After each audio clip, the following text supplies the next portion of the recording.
This is a Martin B-57 bomber. Hundreds of this type of aircraft flew with the United States Air Force Tactical Air Command in various bombing and other related functions for over 2 decades of successful service. The model also served with the Air Forces of Taiwan and Pakistan, and in both cases, as with those in US service, saw combat with distinction. They were the last of a long line of bombers built by the Martin Company. When production of the B-57 was concluded, the company went out of the aircraft manufacturing business to concentrate on missilery. While the B-57 fitted perfectly into a specific United States requirement, it was actually designed by the British and was the first overseas combat aircraft to be bought by the Air Force since the First World War. The reason for this was simple. It was a question of the mission parameters the new plane was to fill, parameters that were first identified with other aircraft less than 10 years before.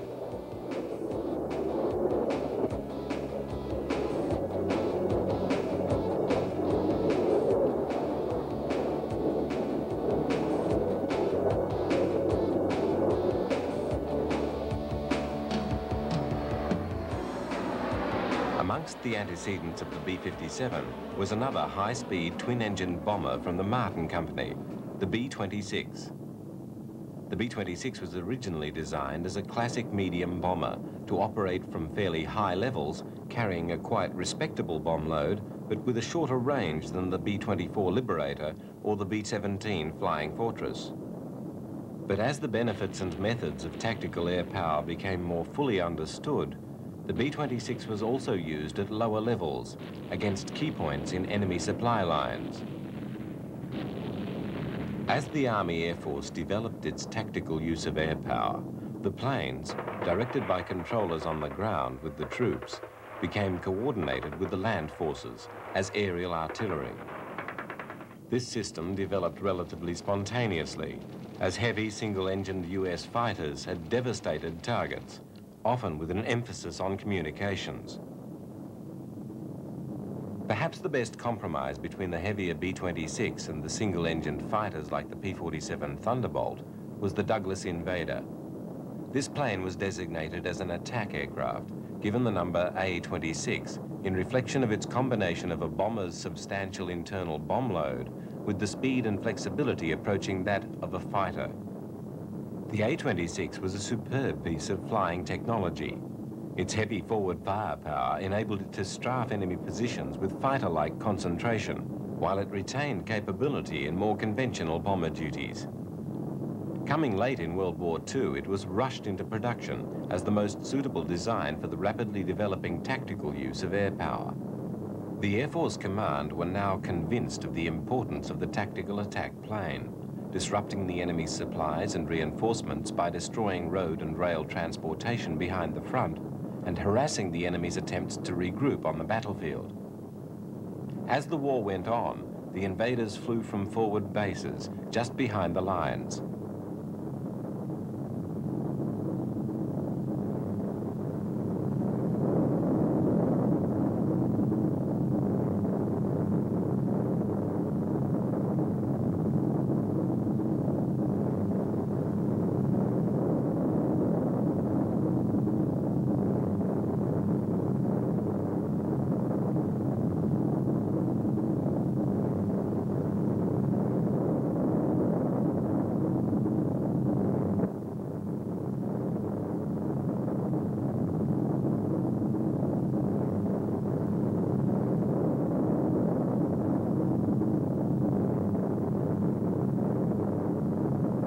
Because of the proximity of the bases to enemy territory, they were within striking distance of enemy fighters and needed their own aerial protection, provided by aircraft like the P-61 Black Widow, a sophisticated, purpose-built night fighter.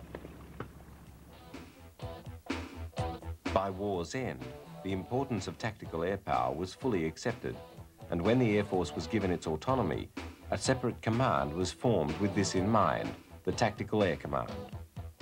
Of course, in the post-war years, all interest in aircraft procurement and design focused upon jet propulsion and the potential for aircraft of greater speed. To a certain extent, This tended to blind the planners to the lessons of the war, and the division between fighters and bombers, which had existed in pre-war thinking, was reconstructed. There were single-engined fighters with ground attack capability, and there were medium bombers, like the four-engined North American B-45 coming online. But the B-45 had been designed for conventional use, to drop bombs from considerable height while in level flight. It had limited load and was to be used in large numbers to do any significant damage.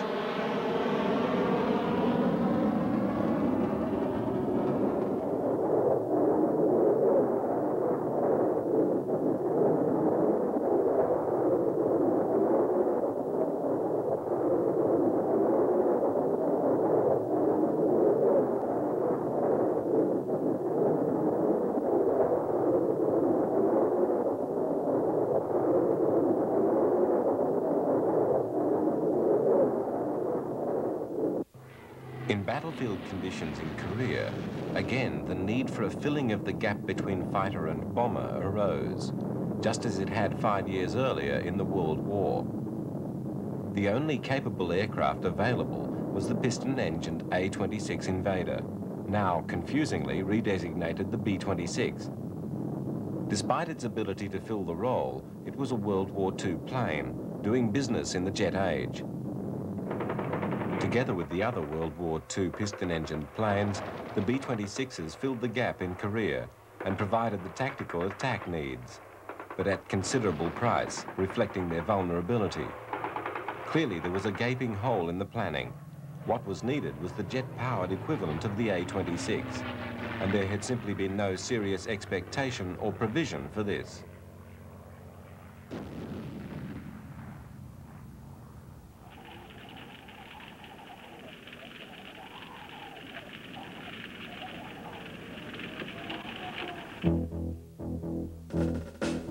There was one exception. The Martin Company were working on a project, the XB-51, which was a plane that was clearly designed for tactical use. The B-51 employed many innovations, not least of which was its three-engined format with two jets attached to the forward fuselage and a third buried in the rear of the plane just ahead of the fin. It also used fuselage-mounted tandem main wheels and outrigger supports.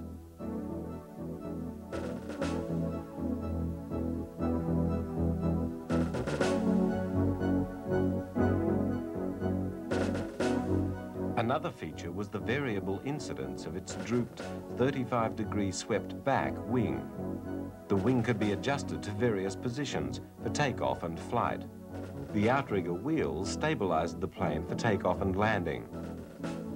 For the first time, powered air brakes were incorporated, and a drag parachute was used to slow landings.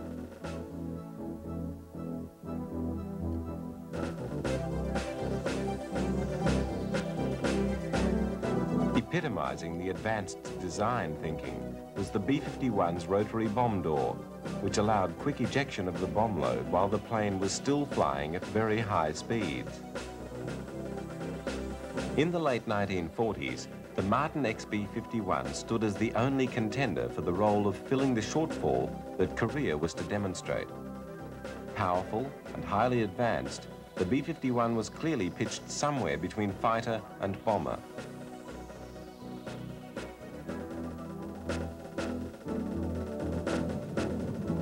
Using jet-assisted takeoff, the B-51 takes to the air in one of the hundreds of tests that were carried out with it in the early 1950s to try and iron out its limitations.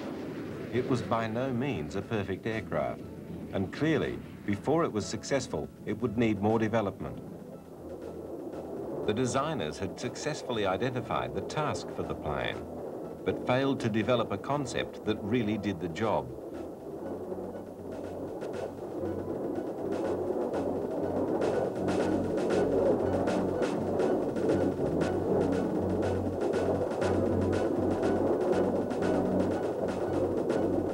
Time was needed than Korea allowed, and the Washington administration needed some option to the B-51, so reluctantly they were forced to consider foreign designs.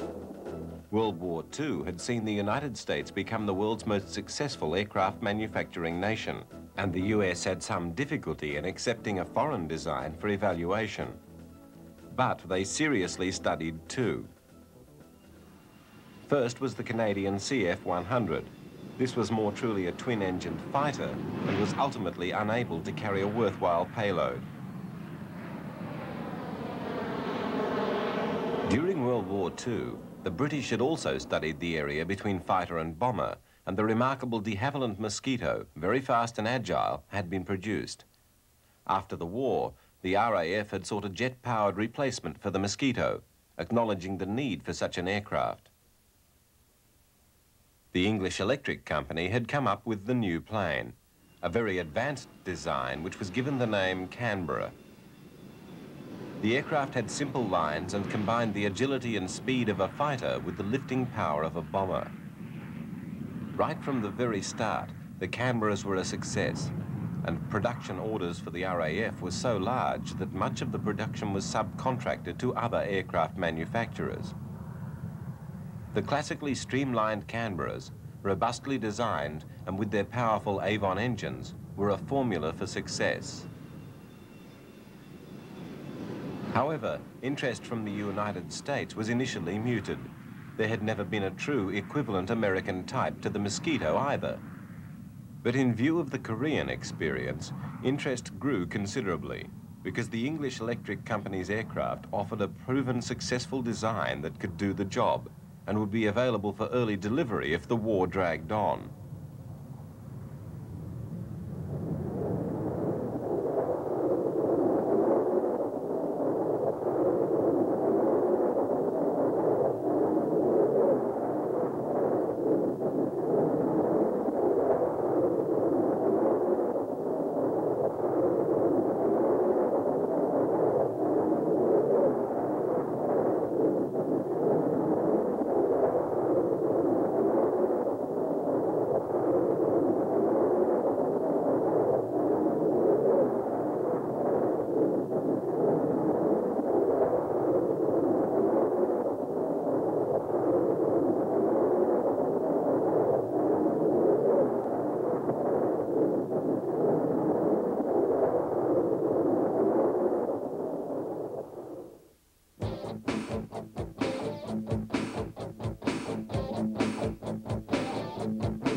The Defence Department started direct negotiations with the British about the possibility of producing the overseas design in North America, with pattern aircraft being sent over as guides.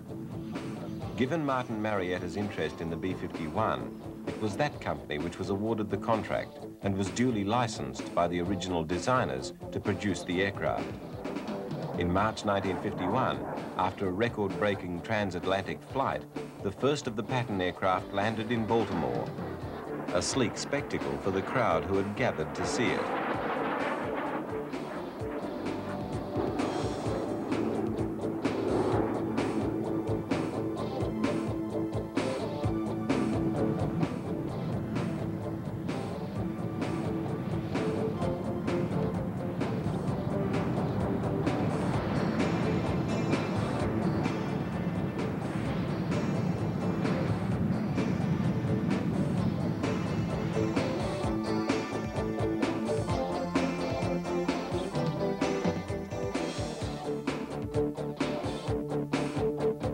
For the British aircrew and their US hosts alike, it was a memorable occasion. Not since the DH-4 of World War I had manufacture of a foreign plane even been contemplated, and now it was happening. With the Canberra to come into production, the gap in the US inventory would be plugged. It wasn't to see service in Korea, but was to prove its worth in combat and the wisdom of its purchase many years later.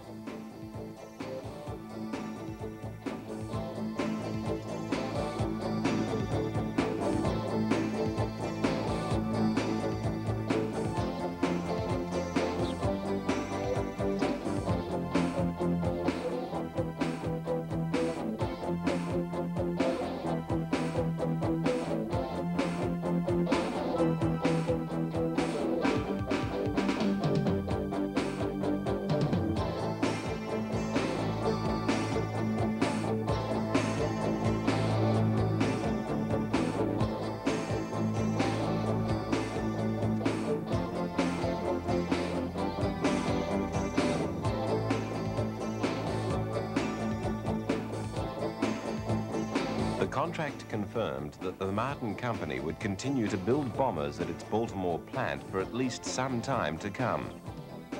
In the post-war years, in the absence of military orders, Martin had diversified, with some early success, into domestic airliner manufacture. However, much hinged upon the government requirement for the high-speed, lightweight bomber. The first Patton aircraft crashed, killing the Navigator, and it was left to the second British model to continue much of the testing. The American version of the Canberra would soon be on the production line, but there were still many problems to be solved in making the transition from British to American standards. Even simple basics like the size of the thread on nuts and bolts differed in the two countries, and there were many more technical alterations.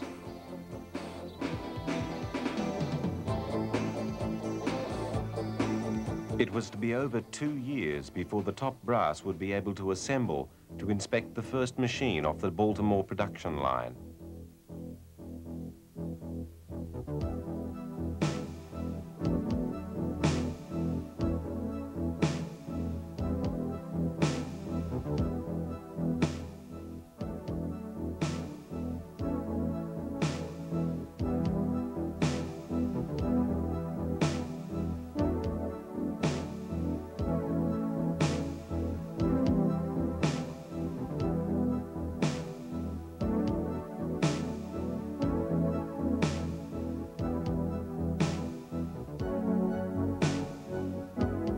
When the first US aircraft appeared, they were externally almost identical to their British cousins.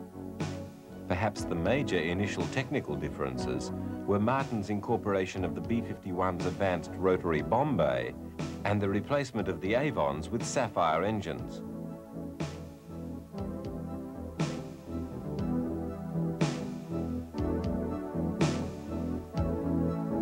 The engines of the Canberra were started with a cartridge, and this produced a characteristic cloud of thick black smoke. Though US engineers worked on improving the starters, there was always a notable exhaust when the plane started up, a displeasing trait in an otherwise tidy aeroplane.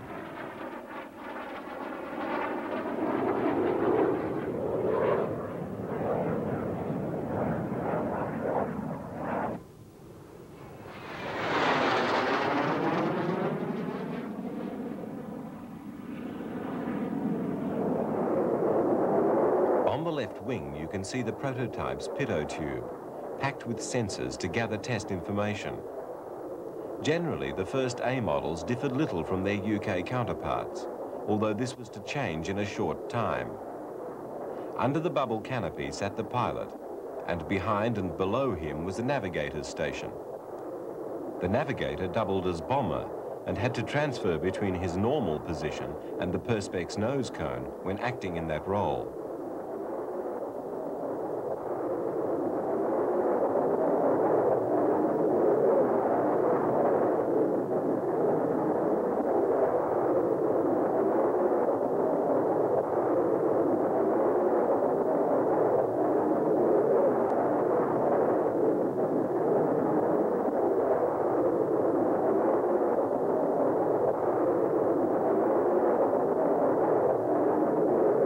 If you look carefully at the top surface of the wing, you can see the small slats which act as wing air brakes for the bomber, again identical to the British variant.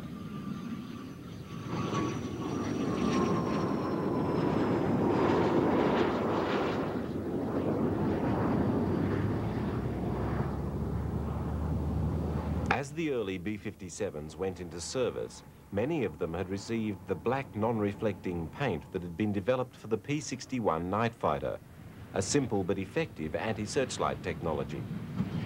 Much of the original US purchase justification was based on the Canberra's potential in nighttime operations, and many were utilized in that way. While 171 of the A model were built, it was acknowledged that there were flaws with the plane, some considerably more serious than the black smoke of the starter cartridge. Most important was the position of the second crew member, as the US moved to turn the plane further from a light bomber towards its interdiction capability.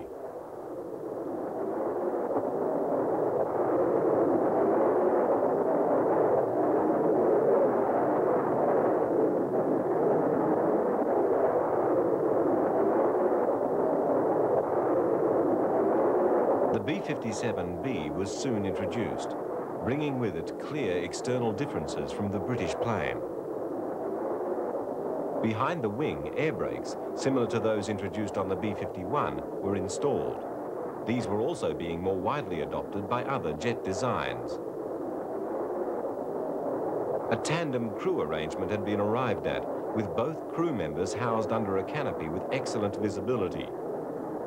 The placing of the two crewmen on the aircraft's centerline in the elongated cockpit gave the B model more of the feel of a fighter. It also allowed the use of conventional ejector seats for both crew members, although considerable testing was needed to sort out the best arrangements before the modifications were carried through. The mock-ups and dummies graphically illustrate the immense pressures involved. And adding the factor of aircraft speed to what you see here, you will appreciate just how dangerous a process ejection can be for a crewman. The most minor failure in design or manufacture of any component in such a system could be fatal.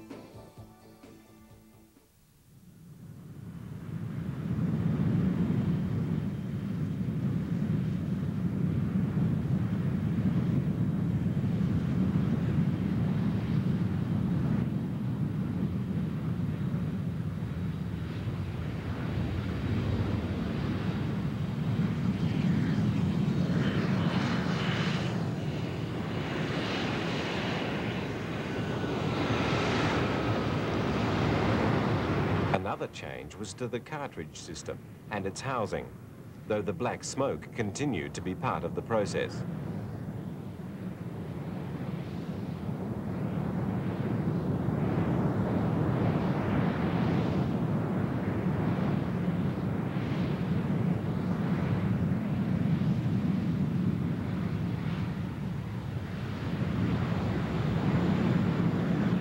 Despite training, it is recorded that new ground staff occasionally panicked at the smoke from ignition and doused the plane with flame suppressant foam, to the discomfort and annoyance of the crew if the canopy was open at the time. The B-57B also had much increased firepower and options. There was an emphasis on interdiction, with facility for air-to-ground rockets, as well as an immense selection of general-purpose and specialist bombs to be carried in the bomb bay. Despite some continued reservation about the plane, the B-57 was shaping up outstandingly. It had high speed and the ability to reach a very high altitude. In addition, it had maneuverability similar to a large fighter, and the ruggedness and sweet controllability to be used at low level in ground-hugging attack, in the way of the old Douglas Invader. What had been an outstanding design to start with was becoming, with these refinements, a truly great plane, and the Defense Department, understandably, persevered with the aircraft's evolution.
One of the Canberra's virtues was its relatively short landing and takeoff. However, landing with one engine out could be risky, and result in the write-off of the plane.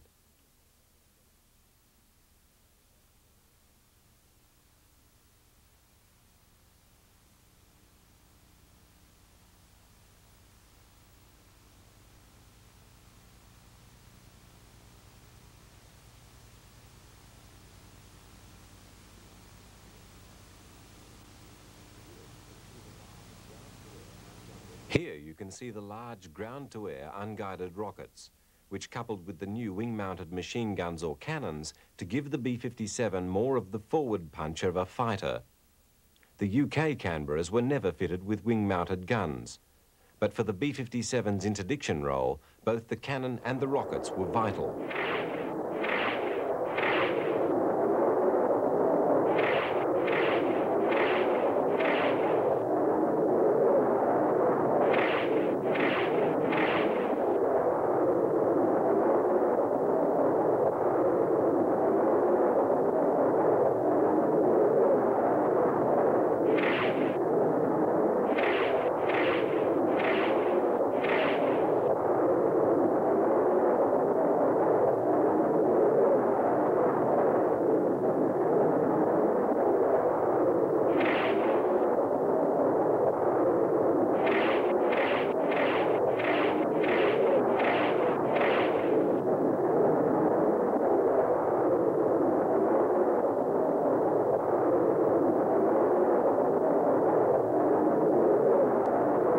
The other distinct difference from the British plane's armament was the use of Martin's rotary bomb bay.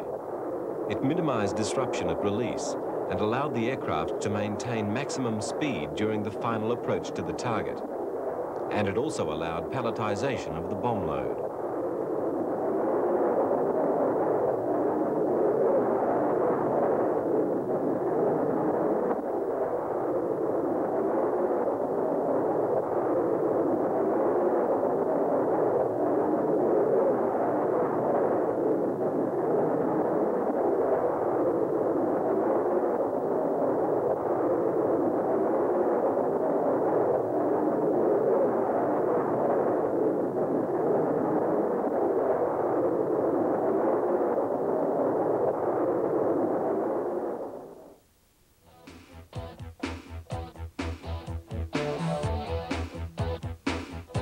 The practical concerns of the designers are exhibited in the bomb bay.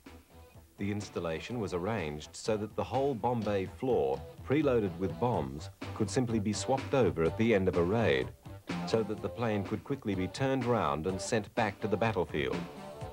Given the proximity of some forward airfields to the front, this would mean a great saving in the average time involved in each sortie.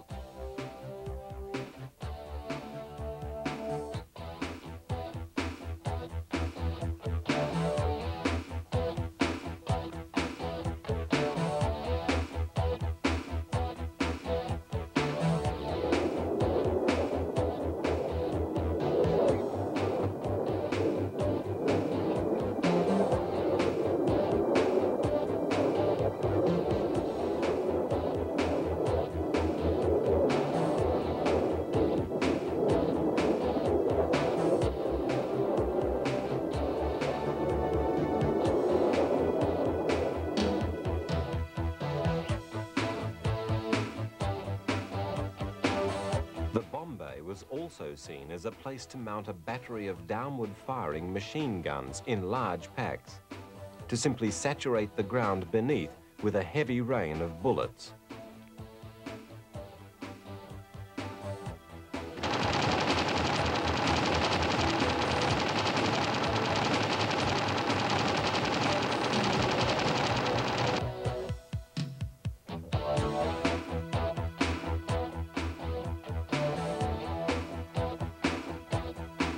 By now, the B-57 had become outstandingly versatile in both senses.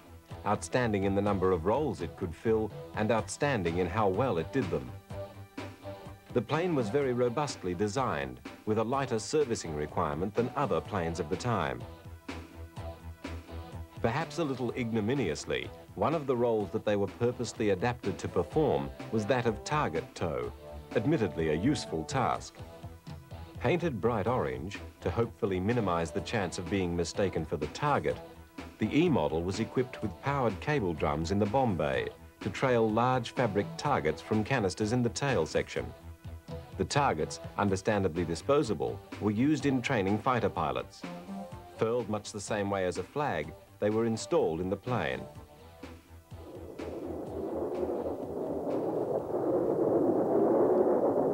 Certainly not the most glamorous of jobs. Nonetheless, this required a certain fatalistic courage from the pilot.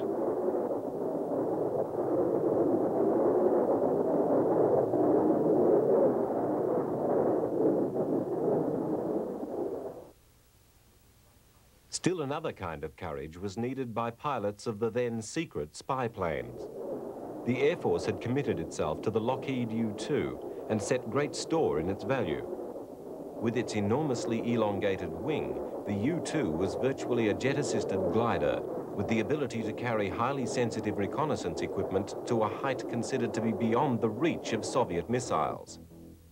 A product of Lockheed's legendary Kelly Johnson, the U-2 was, for a long time, a closely guarded secret. Its mission was to fly Soviet airspace during the sensitive years of the Cold War, but the Lockheed plane was late in production. The combining of so much new technology was to take far longer than had been envisaged, though the end product was to be an outstanding success. In the interim, there was a major perceived need with no plane to fill it.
Though at the time shrouded by secrecy, the role of the U-2 is now well known.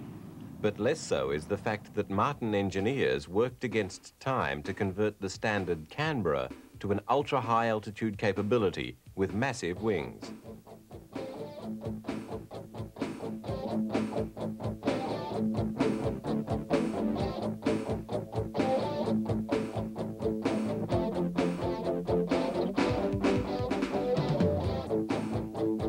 With such a grossly extended wing, problems of metal stress and fatigue became central concerns.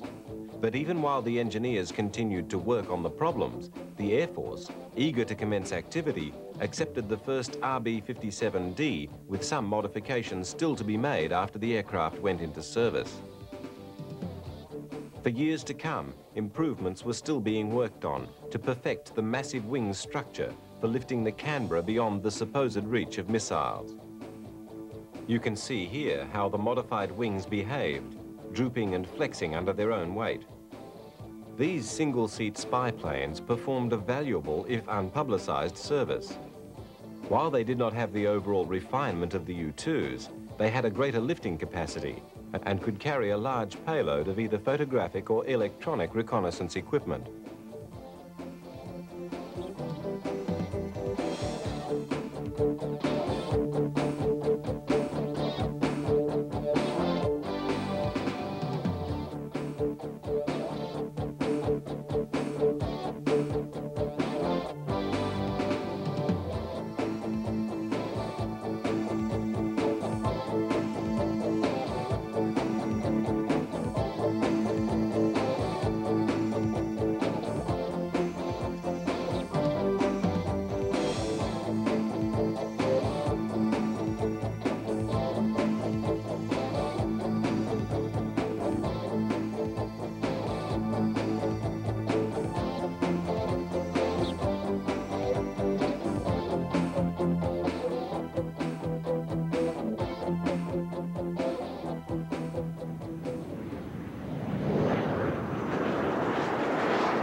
here, the high-altitude reconnaissance RB is seen next to the standard B-57 in flight.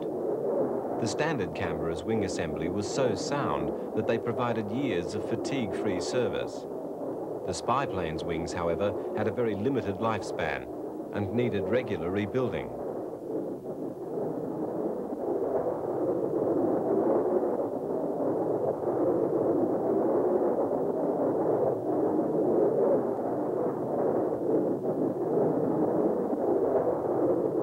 The spy planes regularly made unobtrusive, extremely high-altitude flights over Soviet territory, with their high-technology black boxes installed behind the pilot and silently gathering information. For these probing scans of the Soviet defenses, pilots were carefully selected and inducted. The usual mission saw a climb to around 60,000 feet just prior to entering enemy airspace, and the pilot proceeded using a specially built mechanism to scan below the plane to see where he was. At that height, his forward view was of a very distant curve of horizon.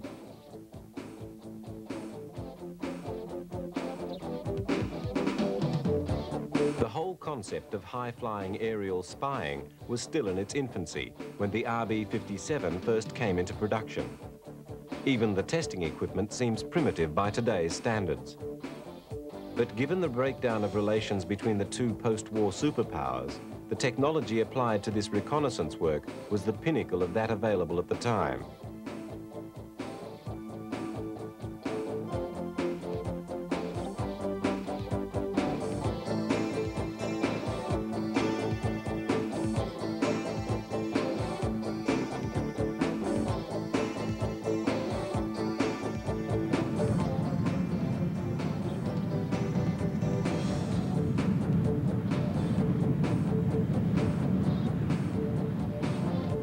To place some perspective on the achievement the RB-57s represent, one must only consider that the B-29 bomber, operating at 30,000 feet in the latter stages of World War II, was all but out of reach of the Japanese defences. And yet, under a decade later, the Canberras were comfortably maintaining a height twice that of the superfortresses for much longer periods.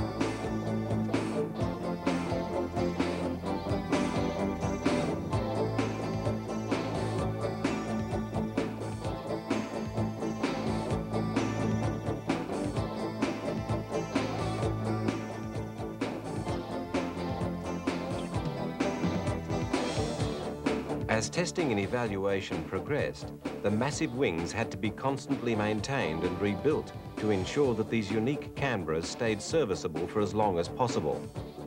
Ultimately, fatigue took its toll, and they were replaced, in some cases by the U-2. However, remarkably, years later, other Canberras were taken out of mothballs and modified with an even larger wing as the RB-57F. This aircraft, with fanjet engines supplemented by 2 additional turbojets, used a wing almost twice as large as the already massive fixture of the earlier spy Canberras.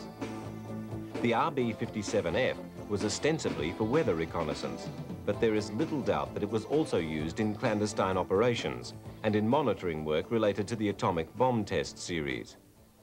Although it is known that the Soviets succeeded in bringing down U-2s, there is no record of either of the 2 remarkable big-wing Canberra models being lost in action.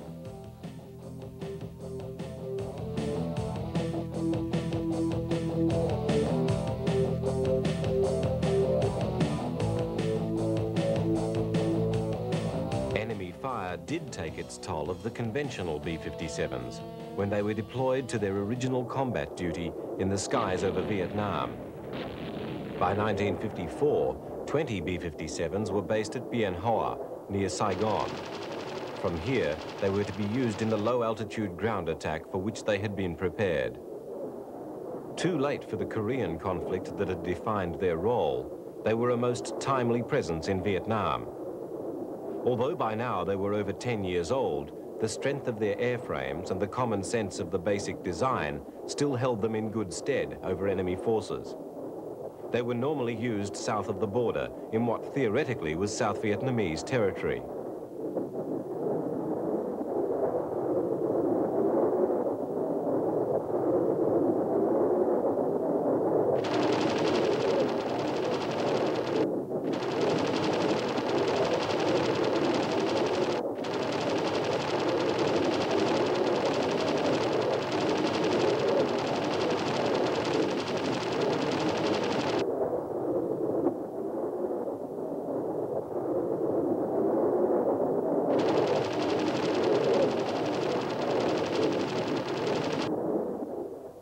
Often working in close cooperation with forward ground control, Canberras would respond via a sophisticated control network.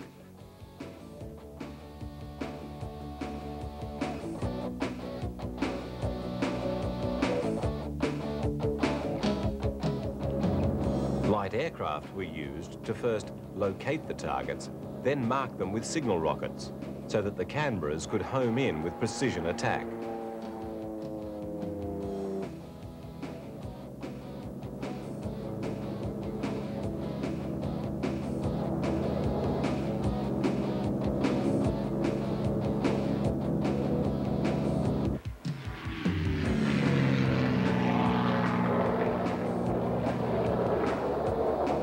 No doubting the value and effect of the presence of the B-57s in the American air war over Vietnam. They were a massive attribute.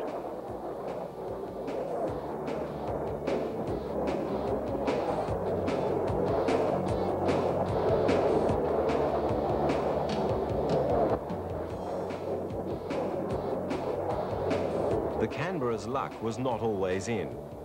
On Halloween night during their first year in Vietnam, their base at Bien Hoa was attacked by Viet Cong insurgents. The closely parked Canberras presented an easy target to the guerrillas, and during the evening, mortar fire devastated the entire base, destroying or badly damaging 20 B-57s, along with other aircraft parked on the crowded tarmac.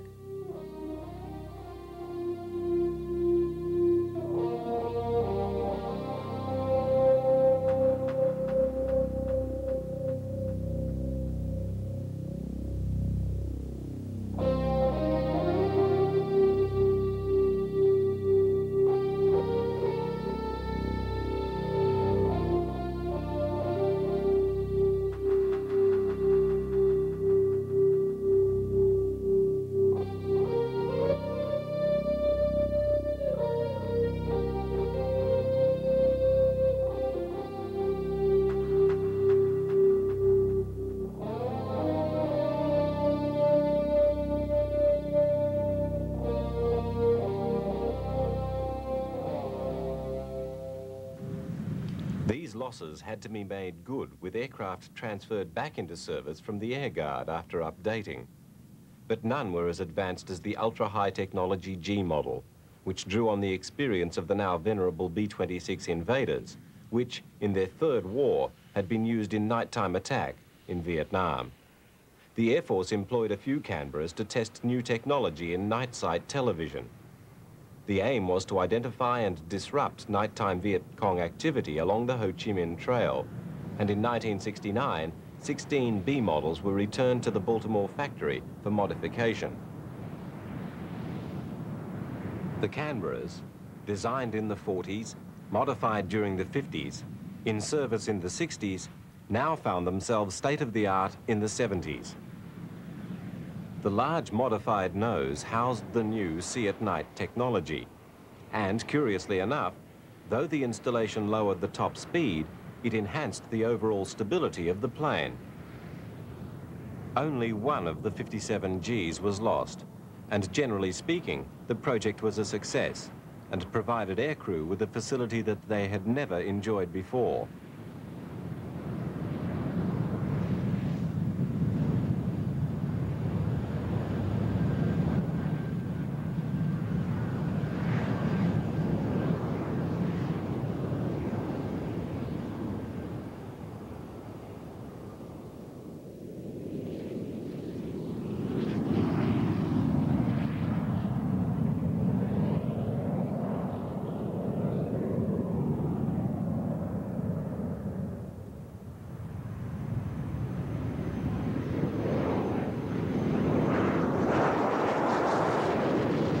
The cost of providing these innovations was high, both in installation and maintenance.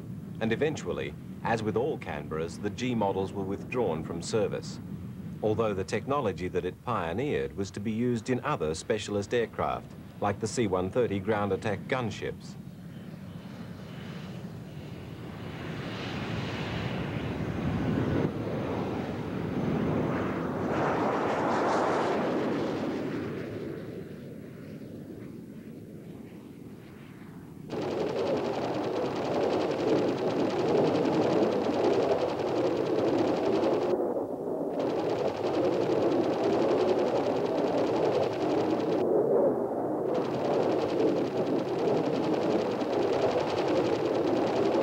Where the naked eye could ordinarily see nothing, the G model proved a devastating success and came as a fitting culmination to the overall B-57 project. The decision to break with the American designs-only tradition had been a bold, if not controversial, step. It was a matter of necessity to fill a vacuum as fast as possible that forced the Air Force to acquire what was undoubtedly the best available aircraft for the job. But it is equally true to say that the modifications identified and perfected by Martin and the Air Force made the B-57 a very different plane in the long run from its British and Commonwealth equivalents. The basic airframe carried those modifications into use in a way that makes the family of Canberras deserving of the title Great Plane.